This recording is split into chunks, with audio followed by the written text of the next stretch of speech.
Sorry for the slip, but I'm sure the Indian transfer pricing is not going to slip going forward. Um, as I was just introspecting as to what should I speak as the dusk draws on this particular conference, and probably many of the issues that are going to cover might have been covered by several of the distinguished speakers in the earlier seminars. I'll make it a point not to repeat issues which have been discussed already, and talk about some of the recent developments which are going on in the transfer pricing arena of India in the recent times. So this is how I had spread my agenda. Give you a brief scenario of the transfer pricing spectrum in India. We'll talk about some of the recent issues. The way I tried to frame my presentation on the Indian transfer pricing developments was to make it issue specific.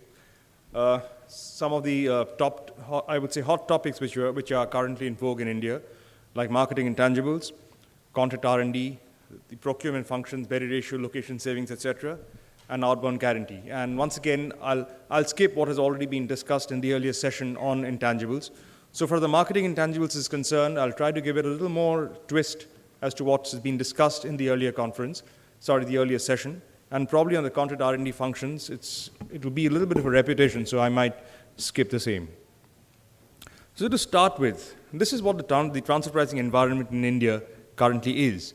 I think the Indian friends would be more or less aware of this, so this could be a little more for the international delegates. We had the formal transfer pricing regulations introduced in India in 2001. So we have had transfer pricing since the last 11 years, formal transfer pricing, and serious transfer pricing audits for the last 7 years. It started from 2005. So in the last 7 years, we have already had transfer pricing adjustments worth $16 billion. And the last transfer pricing cycle itself coughed up something around $9 billion. So it's been in the upsurge.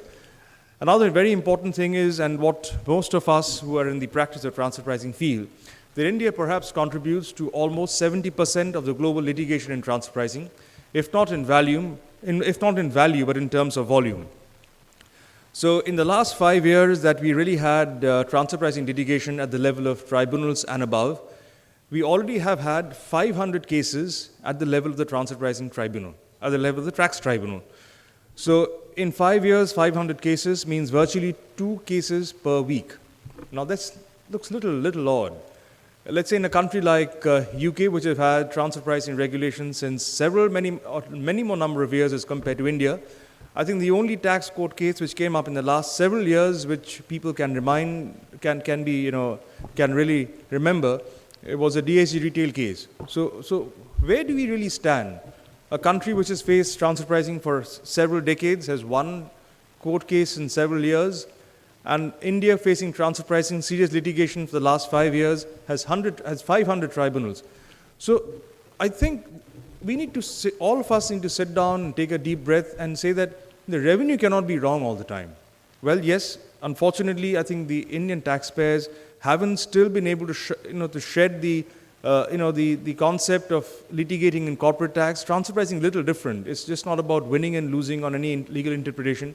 It's to do with the economic fundamentals. But somewhere, I think the four constituents, taxpayers, consultants, revenue, and judiciary, probably need to show more maturity and grow and mature together, so that this huge litigation which is happening, 100 cases per year, needs to come down. And I think it's an endeavor for all of us sitting in this particular room, and just not maybe point the finger of blame on the revenue to say that the revenue is very aggressive. Have the taxpayers also taken the corrective steps, the approaches in transfer pricing documentation policies? Perhaps not. So this is something I think which all of us would need to take into account.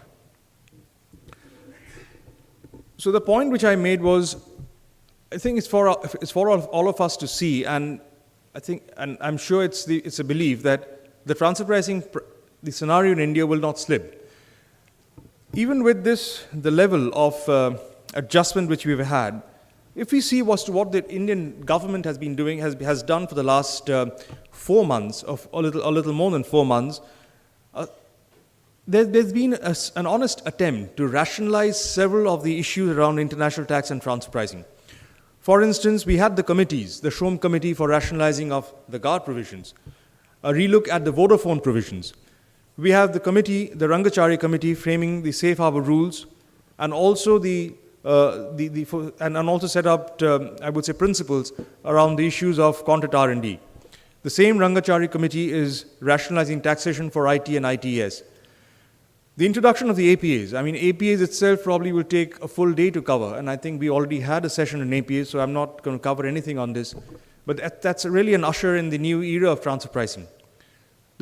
So overall, if you see what's happened in the last 4 months, I mean, post the retrospective amendments of Vodafone, post the retrospective amendments around the software payments, around payments around the connectivity charges. So we've had significant positive vibes and moves of the government.